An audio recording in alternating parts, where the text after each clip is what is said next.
दोस्तों, welcome to one world. मैं हूं शुभम।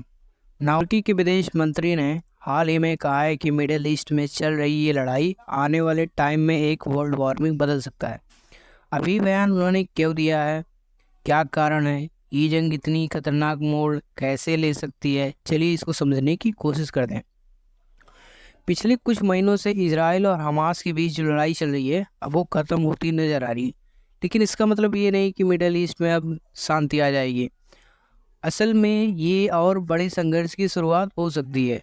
इजराइल ने हाल ही में दावा किया है कि उन्होंने हमास के लीडर याह्या सिनवार को मार दिया है।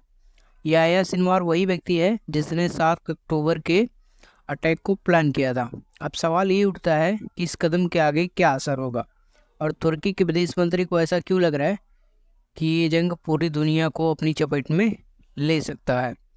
तुर्की के विदेश मंत्री का बयान हल्के में लेने वाली बात नहीं है, क्योंकि मिडल ईस्ट हमेशा से ही टेंशन वाला इलाका रहा है और इजराइल हमास के बीच के टकराव ने इसे और गर्मा दिया है। इजराइल के एयर स्ट्राइक्स और हमास के रॉकेट हमलों ने इस इलाके को पूरी तरह से दहला के रखा है। ये सिर्फ इन दोनों के बीच की लड़ाई नहीं है, इसके असर दूर तक जा सकते हैं। अब ये सिर्फ इजराइल और हमास की लड़ाई नहीं है, इसमें ईरान की भी भूमिका बहुत अहम हो गई है। ईरान और इजराइल का रिश्ता हमेशा से ही तनावपूर्ण रहा है और अब ईरान के परमाणु कार्यक्रम को लेकर भी चीज़ें ज़्यादा खिंचती दिख रही हैं। अगर ईरान इस लड़ाई में कूदता है तो मिडल ईस्ट में इसका और भी खतरनाक परिणाम हो सकता है। अब तुर्की पे नज़र डालते हैं तो तुर्की जो है वो नाटो का हिस्सा है, मिडल ईस्ट में हमेशा से ही अपनी मजबूत पकड़ बनाए हुए है। अगर ये लड़ाई वैश्विक स्तर पर बढ़ती है तो तुर्की का रोल काफ़ी बड़ा हो सकता है, और अगर नाटो इसमें शामिल होगा तो सोचिए कितनी बड़ी हो जाएंगी। ये सिर्फ इजराइल, हमास और ईरान तक की नहीं है, सऊदी अरब और बाकी खाड़ी के देश भी पूरी स्थिति से गड़े हुए और एकदम जुड़े हुए हैं। इन देशों के पास तेल और गैस के काफ़ी बड़ी भंडार है, जो कि दुनिया की इकोनॉमी के लिए बेहद ज़रूरी है।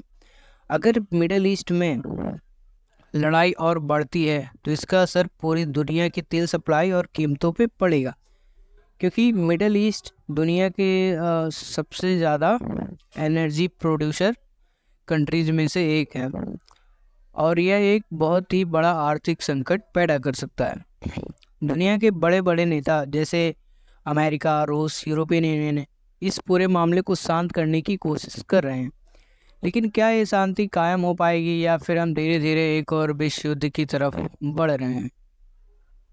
तुर्की के विदेश मंत्री का बयान एक तरह से चेतावनी की तरह देखा जा रहा है कि अगर मिडल ईस्ट के हालात जल्दी नहीं सुधरे तो इसका अंजाम पूरी दुनिया के लिए बहुत खतरनाक हो सकता है, जो कि ये सच भी है।